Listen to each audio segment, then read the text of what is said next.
जय हिंद, वंदे मातरम। दोस्तों स्वागत करता हूं आप सभी का आपके अपने परिवार दीक्षित एजुकेशन अड्डा पर। दोस्तों अगर आप यूपी SSC पैट का एग्ज़ाम देने वाले हैं तो आप सभी के लिए ये वीडियो अति महत्वपूर्ण साबित होगी। दोस्तों ऐसे सवाल लेकर आया हूं जो आपकी परीक्षा में सीधा आपको नंबर दिलाएंगे। दोस्तों जीके के नाम पर कचरा पढ़ना छोड़िए और ऐसे सवालों को पढ़िए जो आपको नंबर दिलाएं। दोस्तों आपका काम है सिलेक्शन पाना, ना कि ज्ञान पाना। ऐसे सवाल लेकर आया हूँ जो आपकी परीक्षा में सीधा छपेंगे और आपको नंबर दिलाएंगे। आइए दोस्तों बात करते हैं बिना देर किए हुए अपने सवालों की ओर। हमारा पहला सवाल है, डुगोंग संरक्षण केंद्र कहां पर स्थापित किया गया है? अति महत्वपूर्ण प्रश्न है।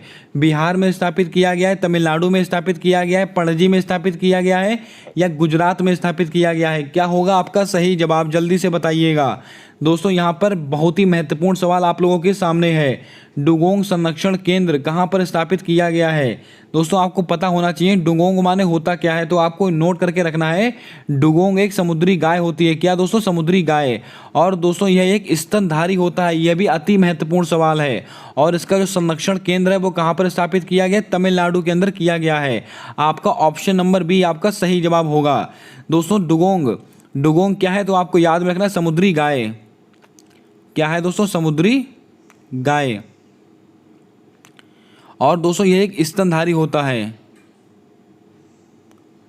स्तनधारी होता है, यह भी आपको पता होना चाहिए। दोस्तों आपसे सवाल पूछा जाएगा कि डुगोंग क्या है, स्तनधारी है या दोस्तों और भी कई ऑप्शन रखे जाएंगे, लेकिन आपका सही जवाब क्या हो जाएगा? स्तनधारी। दोस्तों बिहार में क्या बनाया गया, जल्दी से बताइएगा। पटना बिहार में डॉल्फिन संरक्षण केंद्र कहां पर बनाया गया है? डॉल्फिन संरक्षण केंद्र कहां पर बनाया गया है? बिहार में। दोस्तों ये डॉल्फिन जो प्रोजेक्ट है वो कब का है तो आपको नोट करके रखना है, 5 अक्टूबर 2009। ये दोस्तों डॉल्फिन प्रोजेक्ट है, यह भी आपको पता होना चाहिए। दोस्तों सारे सवालों को आप यहां से नोट कीजिएगा। आपसे कोई सा भी सवाल यहां से पूछा जा सकता है। हमारा उद्देश्य एक सवाल लेकर उसका जवाब बता देना नहीं है। एक सवाल से दोस्तों आपको 4 से 5 सवाल दिए जाएंगे। सारे सवालों को आप नोट करते चलिएगा। आइए बढ़ते हैं आज के अगले और महत्वपूर्ण प्रश्न की ओर। दोस्तों हमारा अगला सवाल है, हाथी प्रोजेक्ट कब प्रारंभ हुआ था? अति महत्वपूर्ण सवाल है। वर्ष 1972 में प्रारंभ हुआ था, वर्ष 1973 में प्रारंभ हुआ था, वर्ष 1992 में प्रारंभ हुआ था या वर्ष 1987 में प्रारंभ हुआ था? क्या होगा आपका सही जवाब? चारों ऑप्शन आपकी परीक्षा के लिए अति महत्वपूर्ण ऑप्शन है, जल्दी से बताइएगा। हाथी प्रोजेक्ट कब प्रारंभ हुआ था?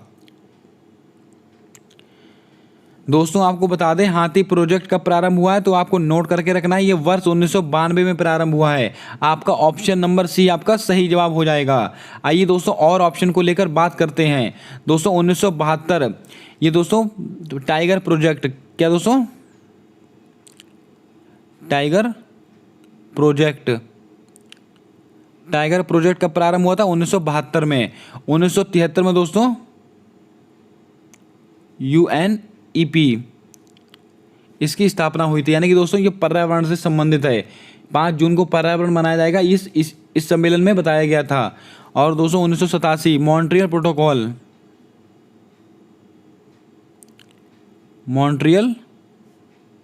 प्रोटोकॉल, ये दोस्तों किससे संबंधित है? जल्दी से बताइएगा। ये ओजोन परत संरक्षण से संबंधित है, यानी कि O3 इससे संबंधित है। ओजोन परत के संरक्षण से संबंधित है। कौन सा? Montreal protocol. इसीलिए दोस्तों 16 सितंबर को क्या मनाया जाता है? ओजोन परत संरक्षण दिवस मनाया जाता है। आपको पता होना चाहिए। हाथी प्रोजेक्ट कब का है तो आपको नोट करके रखना है, 1992 का है। 1972 का क्या है? Tiger project.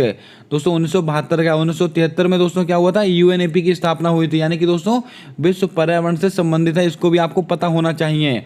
और दोस्तों 1987 में क्या हुआ था? मॉन्ट्रियल प्रोटोकॉल हुआ था, यानी कि ओजोन परत संरक्षण से संबंधित है। 16 सितंबर को ओजोन परत संरक्षण दिवस मनाया जाता है, इसको आप ध्यान में रखिएगा। आइए दोस्तों बढ़ते हैं आज के अगले और महत्वपूर्ण प्रश्न की ओर। दोस्तों हमारा अगला सवाल है, भारत में सबसे बड़ा OPD टावर कहां पर स्थापित किया गया है? नोट करके रखिएगा, यह सवाल आपकी परीक्षा में सीधा छपेगा। भारत में सबसे बड़ा OPD टावर कहां पर स्थापित हुआ है? जयपुर में हुआ है, सूरत में हुआ है, गुजरात में हुआ है या उत्तर प्रदेश में हुआ है? क्या होगा आपका सही जवाब? जल्दी से बताइएगा। चारों ऑप्शन आपके लिए अति महत्वपूर्ण है। दोस्तों आपको बता दें भारत में सबसे बड़ा ओपीडी टावर कहाँ पर स्थापित हुआ है, तो आपको नोट करके रखना है।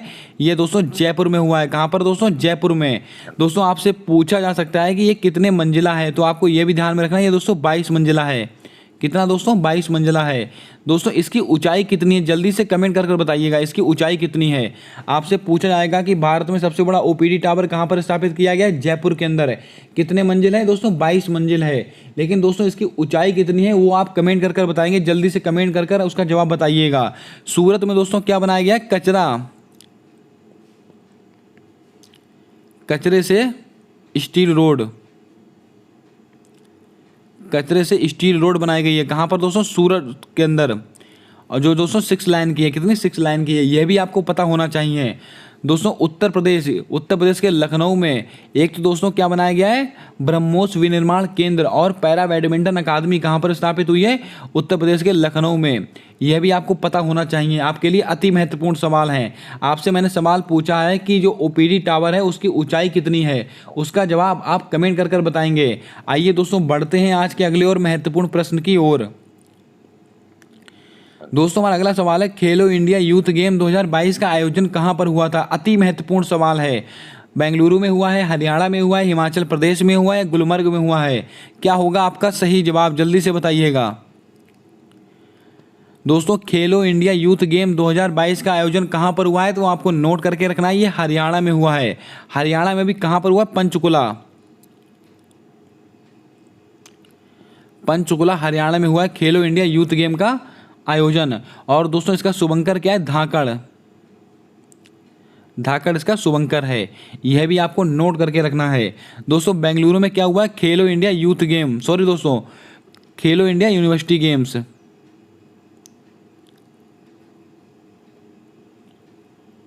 खेलो इंडिया यूनिवर्सिटी गेम, इसका आयोजन दोस्तों कहाँ पर हुआ? इसका आयोजन हुआ है बेंगलुरु में। और इसका शुभंकर क्या है? वीरा इसका शुभंकर है। इसको आपको ध्यान में रखना है।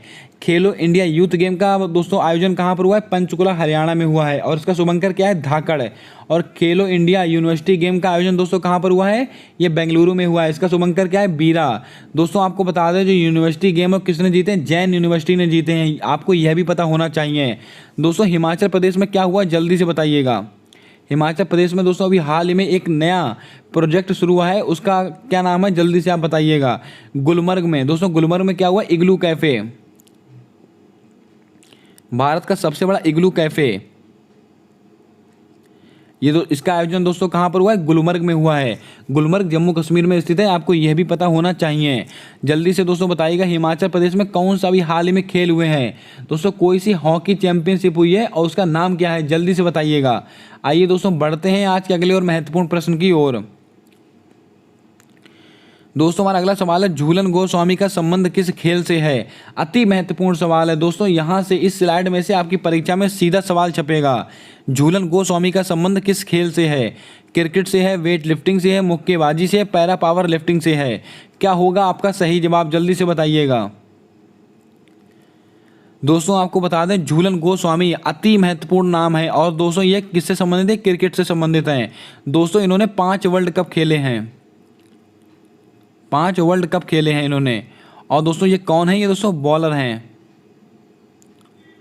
ये दोस्तों बॉलर हैं। आपको ये भी पता होना चाहिए।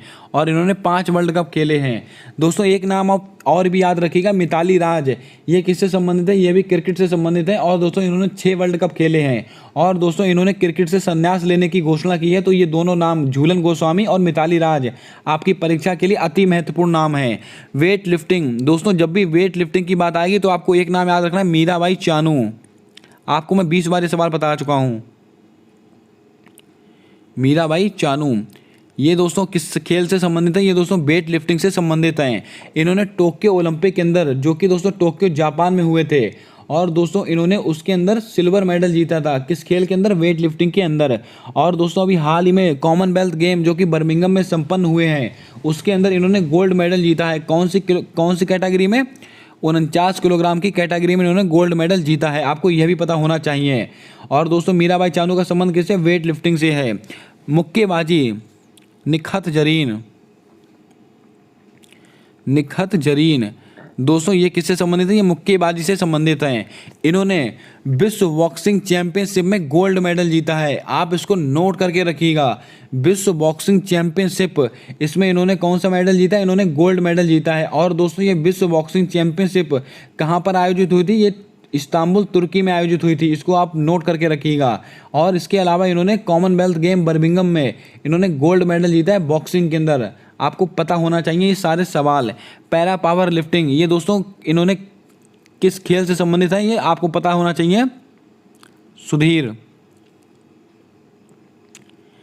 ये दोस्तों इन्होंने कॉमनवेल्थ गेम के अंदर पैरा पावर लिफ्टिंग में ये ऐसे व्यक्ति हैं जिन्होंने दोस्तों गोल्ड मेडल जीता है। आपको यह नाम भी याद रखना है। आपसे यूपी पैट में ये सवाल भले ही ना पूछा जाए, लेकिन आगामी परीक्षाओं में ये सवाल आपसे जरूर पूछा जाएगा। उम्मीद करता हूं दोस्तों यहाँ से आपने सारे सवालों को नोट किया होगा। दोस्तों आप देख रहे हैं एक सवाल से आपको 5 से 6 सवाल बताए जा रहे हैं। अगर आपको सवाल अच्छे लग रहे हैं तो जल्दी से वीडियो को लाइक कर दें। और अभी तक आपने हमारे अगर यूट्यूब चैनल को सब्सक्राइब नहीं किया है तो सब्सक्राइब करके बेल वाला आइकन ध्यान से दबा लें, क्योंकि दोस्तों हमारे द्वारा डाली गई सारी वीडियोस के अपडेट आप तक आसानी से पहुंचते रहें। और दोस्तों यूपी SSC परीक्षा आपको अच्छे अंक से उत्तीर्ण करनी है। आप इस वीडियो के साथ जुड़े रहें, आप हमारे चैनल के साथ जुड़े रहें, आप अच्छे से अच्छे अंक पाएंगे। आइए दोस्तों बढ़ते हैं आज के अगले और महत्वपूर्ण सवाल की ओर। दोस्तों हमारा अगला सवाल है, FATF का अध्यक्ष किसको नियुक्त किया गया है? अति महत्वपूर्ण। दोस्तों यहाँ पर कुछ महत्वपूर्ण नियुक्तियां हैं, मैं आपको बताने वाला हूँ। FATF ये दोस्तों किससे संबंधित है? ये दोस्तों टेरर फंडिंग को रोकने की संस्था है, यानी कि दोस्तों टेरर फंडिंग को रोकने का जो संगठन है वो FATF है। और दोस्तों इसके अध्यक्ष कौन बनाए गए हैं? सतीश पाई बनाए गए हैं, विनय मोहन क्वात्रा बनाए गए हैं, टी राजा कुमार बनाए गए हैं, या वीरेंद्र कुमार पठानिया बनाए गए हैं? क्या होगा आपका सही जवाब? जल्दी से बताइएगा। दोस्तों आपको बता दें FATF इसका अध्यक्ष किसको चुना गया? ये टी राजा कुमार को चुना गया है। और दोस्तों इस संस्था की स्थापना कब हुई है? 1989 में। कब दोस्तों हुई थी? 1989 में इसकी स्थापना हुई है। और इसका मुख्यालय कहाँ पर स्थित है? पेरिस में स्थित है। आपको यह आंकड़े भी याद रखने हैं। दोस्तों FATF इसका अध्यक्ष किसको बनाया गया है? टी राजा कुमार को बनाया गया है। और दोस्तों इस संस्था की स्थापना कब हुई है? 1989 में। और इसका मुख्यालय कहाँ पर स्थित है? पेरिस में स्थित है। और दोस्तों यह क्या करती है? ये दोस्तों टेरर फंडिंग को रोकने का काम करती है। इसने अभी हाल ही में पाकिस्तान और संयुक्त अरब अमीरात यानी कि UAE को ग्रे लिस्ट में डाला है। यह भी आपको पता होना चाहिए। आपसे कैसा भी सवाल यहाँ से पूछा जा सकता है। दोस्तों विनय मोहन क्वात्रा ये कौन है? गृह सचिव हैं। सॉरी दोस्तों ये विदेश सचिव है। कौन है दोस्तों? विदेश सचिव। विदेश सचिव, हमारे विदेश सचिव कौन है? ये दोस्तों विनय मोहन क्वात्रा हैं। आपको यह भी पता होना चाहिए। दोस्तों सतीश पाई ये एल्यूमिनियम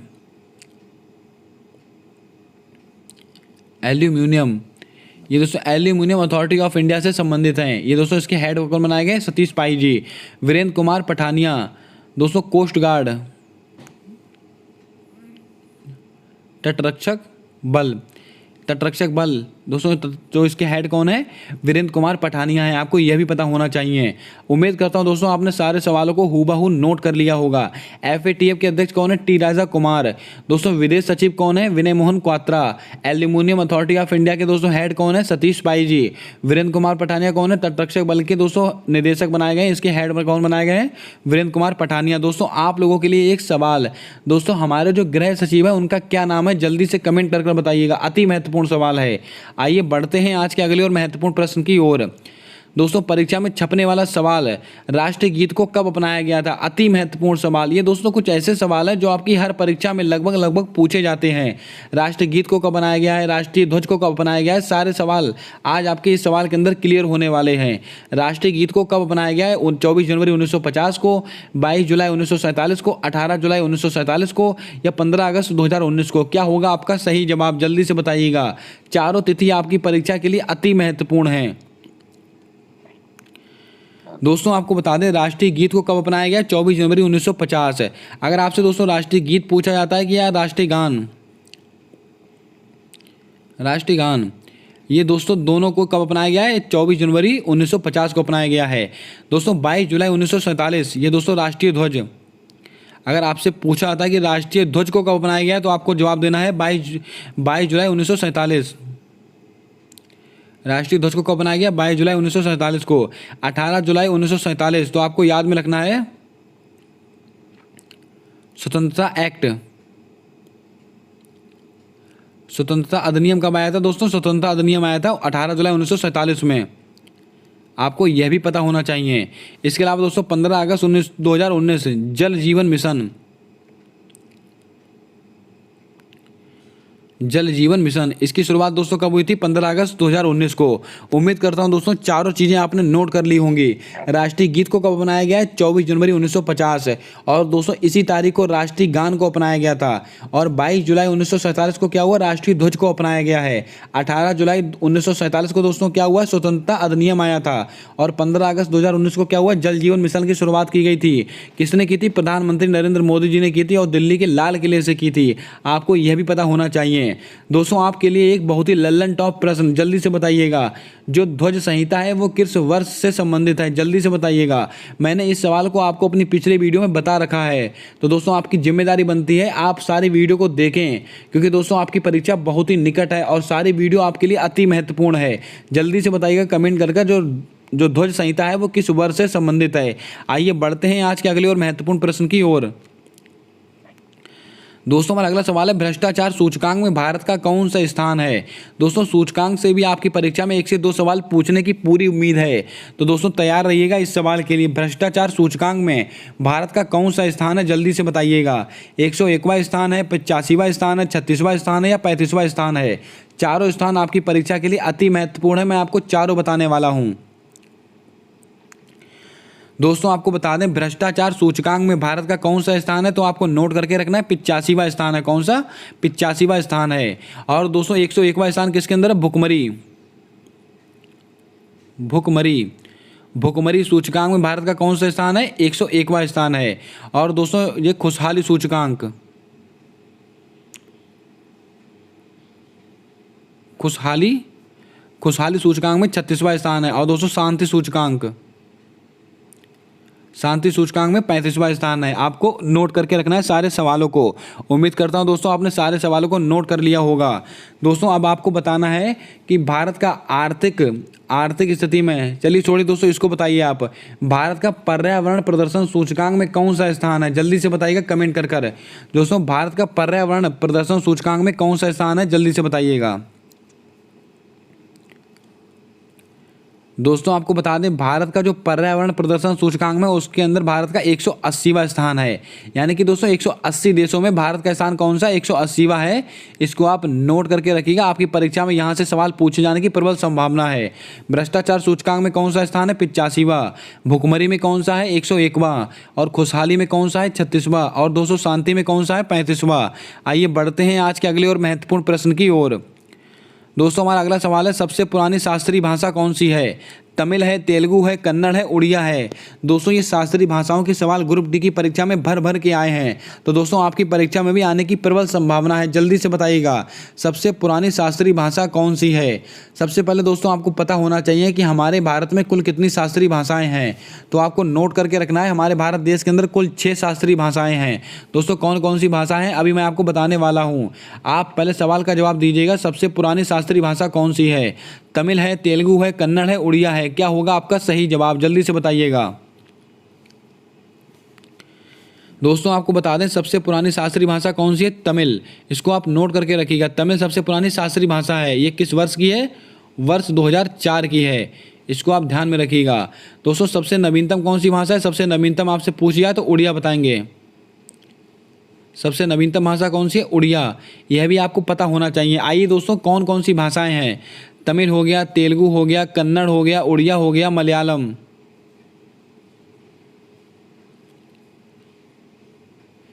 कितनी भाषाएं हो गई? 1 2 3 4 5। तमिल, तेलुगु, कन्नड़, उड़िया, मलयालम, संस्कृत। ये दोस्तों इतनी भाषाएं हैं, इनको आप नोट करके रखिएगा। आपसे सवाल पूछा जा सकता है कि निम्नलिखित में से शास्त्रीय भाषा नहीं है। उन दोस्तों ऑप्शन के अंदर इनमें 6 में से कोई सा एक ऑप्शन गलत होगा, आपका वही सही जवाब होगा। कौन कौन सी भाषाएं हैं? तमिल सबसे पुरानी वाली है। तमिल, तेलुगु, कन्नड़, उड़िया, संस्कृत और मलयालम, ये दोस्तों 6 शास्त्रीय भाषाएं हैं। दोस्तों आप लोगों के लिए एक बहुत ही ज़बरदस्त सवाल, हमारे भारत देश के अंदर कुल कितने शास्त्रीय नृत्य हैं? जल्दी से बताइएगा। आइए दोस्तों बढ़ते हैं आज के अगले और महत्वपूर्ण प्रश्न की ओर। दोस्तों हमारा अगला सवाल है, डूरंड कप 2022 का विजेता कौन रहा है? अति महत्वपूर्ण सवाल है। दोस्तों सबसे पहले आप कमेंट करके बताइएगा कि डूरंड कप किस खेल से संबंधित है। अब दोस्तों सवाल की ओर बढ़ते हैं। डूरंड कप 2022 का विजेता कौन है? पश्चिम बंगाल है, केरल है, मध्य प्रदेश है, हिमाचल प्रदेश है। क्या होगा आपका सही जवाब? जल्दी से बताइएगा।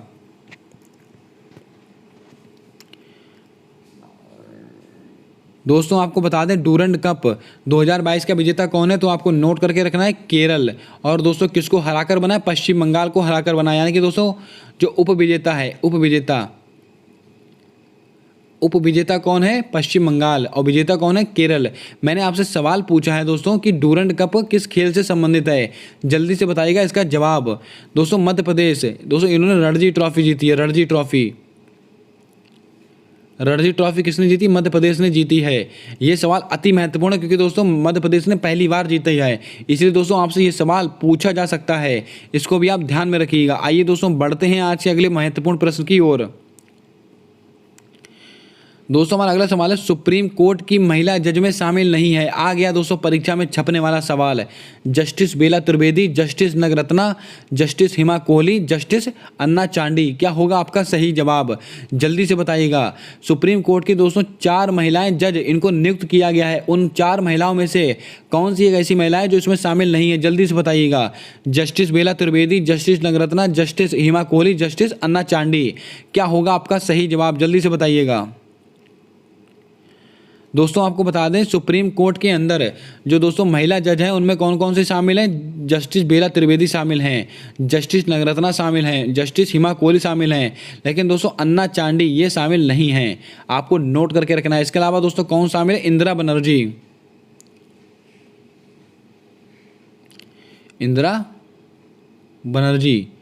ये दोस्तों 4 महिलाएं हैं जो सुप्रीम कोर्ट में जज के रूप में नामित की गई हैं। इनको आप नोट करके रखिएगा।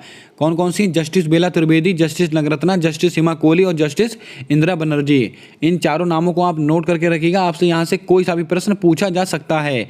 आइए बढ़ते हैं आज के अगले और महत्वपूर्ण प्रश्न की ओर। दोस्तों हमारा अगला सवाल है, निम्नलिखित में से कौन सा कथन असत्य है? अति महत्वपूर्ण ज्योग्राफी का एक ऐसा सवाल जो आपकी परीक्षा में सीधा छपेगा। हेमबोल्ट कैसी जलधारा है? ठंडी, लेब्राडोर ठंडी जलधारा है, गल्फ स्ट्रीम गर्म जलधारा है, या अल नीनो ठंडी जलधारा है? इसमें से दोस्तों आपको बताना है कौन सा ऑप्शन गलत ऑप्शन है। दोस्तों ये 4 से 5 जलधाराएं हैं, घूम घाम के यही पूछी जाती हैं। दोस्तों आपको आज सारे कॉन्सेप्ट क्लियर होने वाले हैं। जल्दी से वीडियो को लाइक कर दें और वीडियो के साथ अंत तक बने रहें। जल्दी से बताइएगा निम्नलिखित में से कौन सा कथन असत्य है? हेमबोल्ट ठंडी जलधारा है, लेब्राडोर ठंडी जलधारा है, गल्फ स्ट्रीम गर्म जलधारा है, अल नीनो ठंडी जलधारा है। जल्दी से बताइएगा। दोस्तों आपको बता दें हमबोल्ट ठंडी जलधारा है, बिल्कुल सही बात है। लेब्राडोर ठंडी जलधारा है, बिल्कुल सही बात है। गल्फ स्ट्रीम गर्म जलधारा है, बिल्कुल सही बात है। अल नीनो दोस्तों ये जो ऑप्शन है वो हमारा गलत ऑप्शन है, यानी कि हमारा सही जवाब क्या हो जाएगा? Option number D. El Nino कैसी जलधारा है? तो आपको दोस्तों नोट करके रखना है, ये गर्म जलधारा है। यह एक गर्म जलधारा, आपको ये पता होना चाहिए दोस्तों। अल नीनो कैसी है? गर्म जलधारा। और दोस्तों लालीनो ये दोस्तों कैसी जलधारा? ये दोस्तों ठंडी जलधारा है। आपको ये भी पता होना चाहिए। उम्मीद करता हूं दोस्तों आपने यहाँ से सारे सवालों को नोट कर लिया होगा। आपसे दोस्तों यहाँ से ऐसा नहीं है कि यही पूछी जाएगी, आपसे यहाँ से कोई सा भी सवाल पूछा जा सकता है। हमबोल्ट कैसी है? ठंडी जलधारा है। लेब्राडोर ठंडी है, गल्फ स्ट्रीम गर्म है, अल नीनो गर्म है, और दोस्तों लालिनो ठंडी है। ये 5 से 6 नाम है, आप इसको नोट कर लीजिएगा, आप इसको रट के रह जाइएगा। आपसे यहाँ से कोई सा भी सवाल बन सकता है। आइए बढ़ते हैं आज के अगले और महत्वपूर्ण प्रश्न की ओर। दोस्तों हमारा अगला सवाल है, मौलिक कर्तव्य, यानी कि दोस्तों 11वां मौलिक कर्तव्य जोड़ा गया है। अति महत्वपूर्ण प्रश्न। 42वें संविधान संशोधन के द्वारा, 73वें संविधान संशोधन के द्वारा, 86वें संविधान संशोधन के द्वारा, या 92वां संविधान संशोधन के द्वारा? क्या होगा आपका सही जवाब? दोस्तों जितने संविधान संशोधन लिखे हैं आपकी परीक्षा के लिए अति महत्वपूर्ण है। जो 11वां मौलिक कर्तव्य है वो किस संविधान संशोधन के द्वारा जोड़ा गया है? जल्दी से बताइएगा। दोस्तों आपको बता दें हमारे मूल संविधान में कुल 210 मौलिक कर्तव्य थे, यानी कि दोस्तों जो 42वां संविधान संशोधन हुआ है उसके अंदर 10 मौलिक कर्तव्यों को जोड़ा गया था। लेकिन दोस्तों 11वां किसके द्वारा जोड़ा गया है, तो आपको नोट करके रखना है 86वां संविधान संशोधन। 86वें संविधान संशोधन के द्वारा 11वां मौलिक कर्तव्य जोड़ा गया है। और 86वां संविधान संशोधन किस वर्ष से संबंधित है, 2002 से संबंधित है, 2002 से। आर्टिकल 21A निःशुल्क शिक्षा का अधिकार, आर्टिकल 21 से किससे संबंधित है दोस्तों, निःशुल्क शिक्षा के अधिकार से संबंधित है। और 86वां संविधान संशोधन 2002 का है। 42वां संविधान संशोधन वर्ष 1976 का है, 42वां। दोस्तों इसी में प्रस्तावना में पहली बार क्या हुआ था, इसी प्रस्तावना में पहली बार संशोधन हुआ था। और दोस्तों इसके अंदर पंथ निरपेक्ष, समाजवाद और दोस्तों अखंडता, ये 3 शब्द जोड़े गए थे किसके अंदर दोस्तों, 42वें संविधान संशोधन के तहत है। और दोस्तों इसी को लघु संविधान कहते हैं, आपको यह भी पता होना चाहिए। 73वां संविधान संशोधन ये कब का है, तो आपको नोट करके रखना है, ये दोस्तों 1992 का है, 1992 का है। लेकिन दोस्तों लागू कब हुआ था, 24 अप्रैल 1993 में, 1993 में लागू हुआ था। इसीलिए दोस्तों 24 अप्रैल को पंचायती राज दिवस मनाया जाता है, आप इसको नोट करके रखिएगा। 42वां संविधान संशोधन कब का है, 1976 का है। और दोस्तों प्रस्तावना में पहली बार संशोधन इसी संविधान संशोधन के द्वारा हुआ था। और 10 मौलिक कर्तव्यों को जोड़ा गया था 42वें संविधान संशोधन के द्वारा। और दोस्तों 73वां संविधान संशोधन किस वर्ष से संबंधित है, आपको नोट करके रखना है, वर्ष 1992 से। लेकिन दोस्तों ये लागू कब हुआ था, वर्ष 1993 में। 86वां संविधान संशोधन ये किस वर्ष से एक संबंधित है, ये दोस्तों 2002 से संबंधित है। अनुच्छेद 21 से निःशुल्क शिक्षा का अधिकार। दोस्तों 92वां संविधान संशोधन जल्दी से बताइएगा इसके द्वारा क्या हुआ था। दोस्तों मैं आपको बता दूं इसके द्वारा 4 भाषाओं को जोड़ा गया था हमारे संविधान के अंदर। वो 4 भाषाएं कौन कौन सी थी, जल्दी से कमेंट कर बताइएगा। दोस्तों 92वां संविधान संशोधन के द्वारा 4 भाषाओं को जोड़ा गया था हमारे भारत के संविधान में। और दोस्तों वो 4 भाषाएं कौन कौन सी थी, जल्दी से उनका नाम आप कमेंट कर बताइएगा। आइए दोस्तों बढ़ते हैं आज के अगले और महत्वपूर्ण प्रश्न की ओर। दोस्तों हमारा अगला सवाल है, नॉलेज पोर्टल का संबंध किससे है, अति महत्वपूर्ण सवाल है। दोस्तों यह सवाल आने पर अच्छे गलती करते हैं। शिक्षा मंत्रालय, बाल विकास मंत्रालय, खादी ग्राम उद्योग आयोग या कौशल विकास उद्यमिता मंत्रालय, क्या होगा आपका सही जवाब, जल्दी से बताइएगा। करंट अफेयर का बहुत ही जबरदस्त सवाल है जो आपकी परीक्षा में सीधा छपेगा, आपको नंबर दिलाएगा। नॉलेज पोर्टल का संबंध किससे है, जल्दी से बताइएगा। दोस्तों आपको बता दें नॉलेज पोर्टल का संबंध, बहुत सारे लोग इसको शिक्षा मंत्रालय मार देंगे, आप देखेंगे नॉलेज यानी कि ज्ञान, तुरंत आप शिक्षा मंत्रालय लगा देंगे और आपका सवाल गलत हो जाएगा। दोस्तों इसका सही जवाब क्या हो जाएगा, खादी ग्राम उद्योग आयोग यानी कि दोस्तों KVIC खादी ग्राम उद्योग आयोग। नॉलेज पोर्टल का संबंध किससे, KVIC से। और 1956 का अधिनियम है, कब का दोस्तों, 1956 का अधिनियम है, आपको नोट करके रखना है, अति महत्वपूर्ण सवाल है। दोस्तों इसका मुख्यालय कहाँ पर स्थित है, मुंबई में। खादी ग्राम उद्योग आयोग का मुख्यालय कहाँ पर स्थित है, मुंबई में स्थित है। और दोस्तों आप लोगों के लिए एक सवाल, जल्दी से बताइएगा इसके वर्तमान में हेड कौन बनाए गए हैं, अति महत्वपूर्ण सवाल है। मैंने ये सवाल भी आपको प्रीवियस ईयर की वीडियो में बता रखे हैं, जल्दी से बताइएगा। खादी ग्राम उद्योग आयोग के यानी कि KVIC के नए हेड कौन बनाए गए हैं, जल्दी से बताइएगा। आइए बढ़ते हैं आज के अगले और महत्वपूर्ण प्रश्न की ओर। दोस्तों हमारा अगला सवाल है, यूरो मुद्रा को अपनाने वाला 20वां देश कौन सा बन गया है, अति महत्वपूर्ण सवाल है करंट अफेयर का। मलेशिया बन गया है, क्रोएशिया बन गया है, सिंगापुर बन गया है या एंडोरा बन गया है, क्या होगा आपका सही जवाब, जल्दी से बताइएगा। दोस्तों आपको बता दें यूरो को अपनाने वाला 20वां देश कौन सा बन गया है, तो आपको नोट करके रखना, क्रोएशिया। उम्मीद करता हूं दोस्तों आपने सारे सवालों को नोट किया होगा, सारे सवालों को आपने समझा होगा। दोस्तों एंडोरा ये IMF दोस्तों इसका दोस्तों नवीनतम मेंबर कौन सा, 193वां मेंबर कौन सा है, तो आपको नोट करके रखना, एंडोरा इसका नवीनतम मेंबर है। आप यह भी नोट करके रखिएगा, आपको यह भी सवाल पता होना चाहिए। दोस्तों यूरो मुद्रा को अपनाने वाला 20वां देश कौन सा है, क्रोएशिया है, आपको यह भी पता होना चाहिए। दोस्तों मलेशिया, भारत और मलेशिया के बीच में दोस्तों कौन सी युद्धाभ्यास होता है, उदार शक्ति, कौन सा दोस्तों, उदार शक्ति युद्धाभ्यास किसके बीच में होता है, भारत और मलेशिया के बीच में होता है। यह भी एक अच्छा सवाल है, आपको यह भी पता होना चाहिए।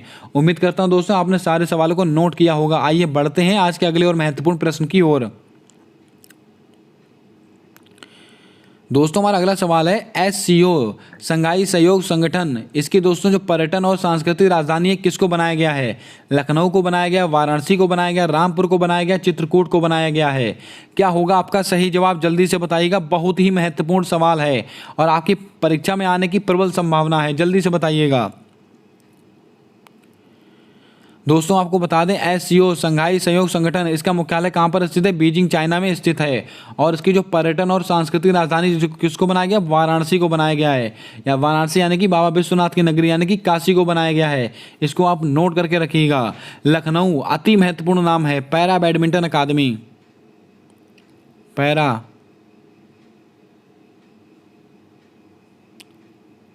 पैरा बैडमिंटन अकादमी, ये दोस्तों कहाँ पर स्थापित की गई है? लखनऊ के अंदर। दोस्तों यहीं पर ब्रह्मोस विनिर्माण केंद्र भी स्थापित किया गया है। रामपुर अमृत सरोवर,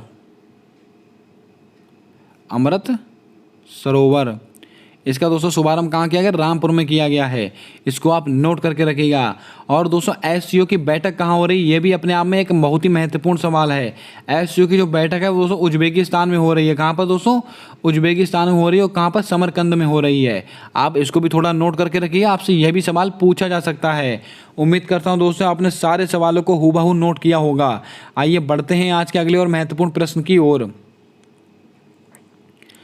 दोस्तों हमारा अगला सवाल है PM राष्ट्रीय बाल पुरस्कार कितने बच्चों को मिला है 2022 के अंदर? जल्दी से बताइएगा, अति महत्वपूर्ण प्रश्न है। 30 बच्चों को, 29 बच्चों को, 31 बच्चों को, 28 बच्चों को? क्या होगा आपका सही जवाब? जल्दी से बताइएगा। दोस्तों आपको बता दें PM राष्ट्रीय बाल पुरस्कार कितने बच्चों को मिला है, तो आपको नोट करके रखना है। ये 29 बच्चों को दिया गया है। कितने? 29 को। ऑप्शन नंबर बी आपका सही जवाब होगा। दोस्तों आप लोगों के लिए एक सवाल, जल्दी से बताइएगा। जो लोसांग फेस्टिवल किस राज्य में मनाया जाता है? जल्दी से बताइएगा, अति महत्वपूर्ण है। और दोस्तों काबुल लामजाओ नेशनल पार्क ये कहाँ पर पाया जाता है? तो आपको यह भी बताना है, जल्दी से बताइएगा दोस्तों। क्या होगा इसका सही जवाब? लोसांग फेस्टिवल कहाँ मनाया जाता है? तो आपको नोट करके रखना है सिक्किम। कहाँ पर दोस्तों? सिक्किम में दोस्तों लोसांग फेस्टिवल मनाया जाता है। लेकिन आपसे पूछा जाता है कि लोसर कहाँ पर मनाया जाता है, तो लद्दाख होता आपका सही जवाब। मैंने आपसे पूछा है काबुल लामजाओ नेशनल पार्क कहाँ पर स्थित है, तो आपको नोट करके रखना है मणिपुर में स्थित है। भारत का एकमात्र तैरता हुआ राष्ट्रीय उद्यान कौन सा है? Kabul Lamjao national park. उम्मीद करता हूँ दोस्तों आपने सारे सवालों को नोट किया होगा। आइए बढ़ते हैं आज के अगले और महत्वपूर्ण प्रश्न की ओर। दोस्तों हमारा अगला सवाल है सूरज कुंड मेले का आयोजन कहाँ किया गया है? अति महत्वपूर्ण सवाल है और आपकी परीक्षा में आपको नंबर दिलाने वाला सवाल है। फरीदाबाद, उत्तराखंड, मेघालय, पश्चिम बंगाल? क्या होगा आपका सही जवाब? जल्दी से बताइएगा।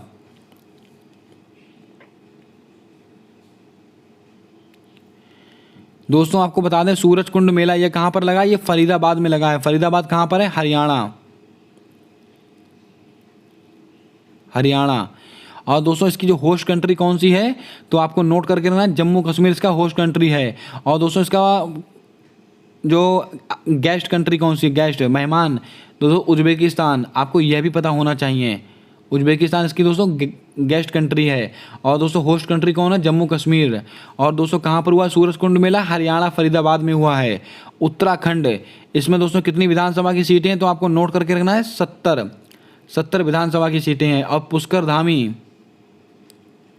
पुष्कर धामी इसके दोस्तों नए मुख्यमंत्री बने हैं, क्योंकि दोस्तों अभी हाल ही में चुनाव हुए थे। मेघालय चेरी ब्लॉसम फेस्टिवल कहाँ मनाया जाता है? दोस्तों मेघालय में मनाया जाता है। इसको भी आपको पता होना चाहिए। मेघालय के शिलोंग में मनाया जाता है। पश्चिम बंगाल में दोस्तों कौन सा उत्सव मनाया जाता है? जल्दी से बताइएगा आप कमेंट कर। आइए दोस्तों बात करते हैं आज के अगले और महत्वपूर्ण प्रश्न की ओर। दोस्तों हमारा अगला सवाल है चैम्सफोर्ड अधिनियम किस वर्ष से संबंधित है? अति महत्वपूर्ण सवाल है। वर्ष 1917 से संबंधित है, वर्ष 1919 से संबंधित है, वर्ष 1922 से संबंधित है, वर्ष 1923 से संबंधित है? क्या होगा आपका सही जवाब? जल्दी से बताइएगा। चैम्सफोर्ड अधिनियम किस वर्ष से संबंधित है? दोस्तों आपको बता दें चैम्सफोर्ड अधिनियम ये किस वर्ष से संबंधित है? ये दोस्तों 1919 से संबंधित है। दोस्तों इसी के अंदर रोलैक्ट एक्ट आया था। क्या दोस्तों? रोलैक्ट एक्ट आया था। और इसी के अंदर दोस्तों क्या हुआ था, तो आपको नोट करके रखना है चैम्सफोर्ड अधिनियम, ये भी दोस्तों 1919 का ही अधिनियम है। और दोस्तों 1917 सत्याग्रह आंदोलन, सत्याग्रह आंदोलन दोस्तों कहाँ से ये आंदोलन, ये 1917 का है। 1922 चौरी चौरा घटना दोस्तों, इसको 100 वर्ष पूरे हो चुके हैं। और दोस्तों कहाँ से हुई थी? गोरखपुर से हुई थी। कहाँ से? गोरखपुर से, जो कि उत्तर प्रदेश में स्थित है। 1923 में दोस्तों क्या हुआ था? नेहरू रिपोर्ट, सॉरी दोस्तों, स्वराज पार्टी की स्थापना हुई थी। स्वराज पार्टी, इसकी स्थापना हुई थी। इसके हेड कौन थे दोस्तों? मोतीलाल नेहरू और चित्तरंजन दास। आपको यह भी याद करके रखना है। उम्मीद करता हूं दोस्तों आपने यहाँ से सारे सवाल को नोट किया होगा। हिस्ट्री का एक बहुत ही शानदार सवाल था। चैम्सफोर्ड अधिनियम किस वर्ष से संबंधित है? तो आपको नोट करके रखना है, वर्ष 1919 से संबंधित है। और दोस्तों इसके अंदर क्या क्या हुआ है तो आपको नोट करके रखना है। रोलैक्ट एक्ट पारित हुआ था, ना अपील ना दलील का कानून। और दोस्तों चैम्सफोर्ड अधिनियम किस वर्ष से है? 1919 से है। 1917 में दोस्तों चंपारण सत्याग्रह, क्या हुआ था दोस्तों? चंपारण सत्याग्रह हुआ था। चंपारण, नील की खेती के विरोध में हुआ था चंपारण सत्याग्रह, बिहार से। और इसके अलावा दोस्तों 1922 में क्या हुआ था? चौरी चौरा घटना हुई थी, और जो कि गोरखपुर उत्तर प्रदेश से संबंधित है। और दोस्तों 1923 में क्या हुआ था तो आपको नोट करके रखना है, स्वराज पार्टी की स्थापना हुई थी। और उसके हेड कौन थे? चित्तरंजन दास और मोतीलाल नेहरू। सीआर दास और मोतीलाल नेहरू, ये भी आपको नोट करके रखना है। अति महत्वपूर्ण प्रश्न है और परीक्षा में कई बार ये सवाल अब तक पूछा जा चुका है। आइए बढ़ते हैं आज के अगले और महत्वपूर्ण प्रश्न की ओर। दोस्तों हमारा अगला सवाल है वेदों को लेकर। गायत्री मंत्र का उल्लेख किस मंडल से है? तृतीय मंडल में है, चतुर्थ मंडल में है, नवम मंडल में है, दसम मंडल में है? क्या होगा आपका सही जवाब? जल्दी से बताइएगा दोस्तों। गायत्री मंत्र का जो उल्लेख है किस मंडल में है? तो आपको नोट करके रखना है, ये दोस्तों तीसरे मंडल में है। आपका ऑप्शन नंबर ए आपका सही जवाब हो जाएगा। कौन से मंडल में है? तृतीय मंडल में है। आपको पता होना चाहिए दोस्तों। 10वें मंडल में क्या है? पुरुष सूक्ति है। पुरुष सूक्ति किसमें दोस्तों? 10वें मंडल के अंदर है। आपको यह भी पता होना चाहिए। और गायत्री मंत्र तीसरे मंडल में है। दोस्तों आप लोगों के लिए एक बहुत ही बेहतरीन सवाल, आप ये बताइएगा कि जो संगीत है, संगीत से संबंधित कौन सा वेद है? और दोस्तों आप बताइएगा कि वेद त्रय के अंतर्गत कौन कौन से वेद आते हैं और कौन सा ऐसा वेद है जो वेद त्रय के अंतर्गत नहीं आता है।